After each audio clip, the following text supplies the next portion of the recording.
We have some more breaking news at this hour. New York City Mayor Eric Adams officially ending his re-election bid, posting a video to social media just a short time ago in which he did not endorse any of the remaining candidates. And yet, despite all we've achieved, I cannot continue my re-election campaign. The constant media speculation about my future and the campaign finance board's decision to withhold millions of dollars have undermined my ability to raise the funds needed for a serious campaign. One of his opponents, former Governor Andrew Cuomo, released a statement saying in part, quote, "The choice Mayor Adams made today was not an easy one, but I believe he is sincere in putting the well-being of New York City ahead of personal ambition." Joining me now, Reverend Al Sharpton, host of Politics Nation here on MSNBC and president of the National Action Network and a good friend to us. So, Rev, give me your initial reaction to this, because you sat down with Mayor Adams just last night. I saw him coming into the building as I was leaving work. Did you see this coming? I pressed him on the show last night on whether there was any circumstance that he would leave, and he would not say that there was no circumstance. He would not commit, he would not leave. So I had a feeling then, having known him for 35 years, he was leaving the door open. And then I got a text message from him this morning saying he wanted me to know before he released it to the press that he was not going to continue his reelection bid. So I knew hours before it became public. And I think I've known Eric Adams for 35 years. He's a very proud and a very determined person. And I think that it took a lot for him to decide to pull out. He said on the show last night he could not raise money. He said that he felt the media had been unfair and his options were narrow. He did not say then he was pulling out, but less than 15 hours later he did. What did you think of Andrew Cuomo's statement, the one that I read? Well, I think that Andrew Cuomo's statement was appropriate. I think that he took the high road. The challenge now, I think, is going to be whether or not the Republican candidate, Sliwa, drops out. If Sliwa drops out, it begins to narrow the race, because then the option would be for, if the Republicans want to then make Andrew Cuomo the Republican candidate, as well as the independent line that he has established. That is the next shoe to drop or not drop.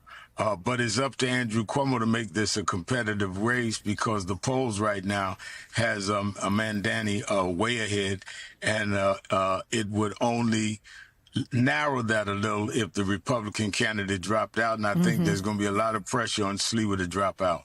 I will say that I'm looking at a spokesperson's statement about Curtis Sliwa today, who said he's the only candidate who can defeat Mamdani, and he adds that our funding is unmatched. That said, Rev, you asked Adams about accusations of a quid pro quo after the Trump administration dropped the charges against him in exchange for allowing federal officials to carry out immigration enforcement in this city. Take a listen. No, we don't know what he stated he helped. Whatever way he helped, thank you for your help. I want to be very clear on that. Thank you for your help. I was facing 33 years in prison for bogus charges that the federal government came at me on. And whatever help he did, and whatever he's defining, thank you for your help. Did you and him ever discuss it? No. So, Rev, there's also accusations of another quid pro quo of Adams ending his campaign in exchange for a role in the Trump administration. There was the dangling of an ambassadorship to Saudi Arabia. How much of this do you think was the mayor acquiescing to Donald Trump? I do not know. I asked him both on the show and I've asked him in private, and he denies it. But clearly the perception was great.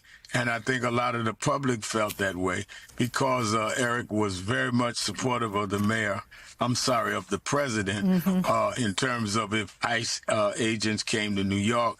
He said he would work with them. He appeared with Holman, and there were other activities that made people feel that he, in fact, was supportive of the president, and therefore there was some kind of deal.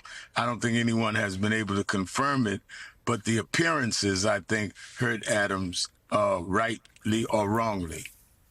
Does this help Democratic nominee Zoran Mamdani's chances? And does he do better with a less splintered field? Does it also prompt Democratic leaders to now firmly coalesce around him? It could very well do that. It could very well have Democratic leaders surround him and endorse him. And it could, if Slee was out, end up with a lot of the conservatives and moderates going with Cuomo. I think it's too early to tell. I know in terms of some of the black leadership that had not come out, that now they do not have to deal with the question of did you want to come out against and endorse against the second black man in the history of New York. That's off the table now. So a lot of things are up in the air. It's going to be very interesting the next 12 to 24 hours.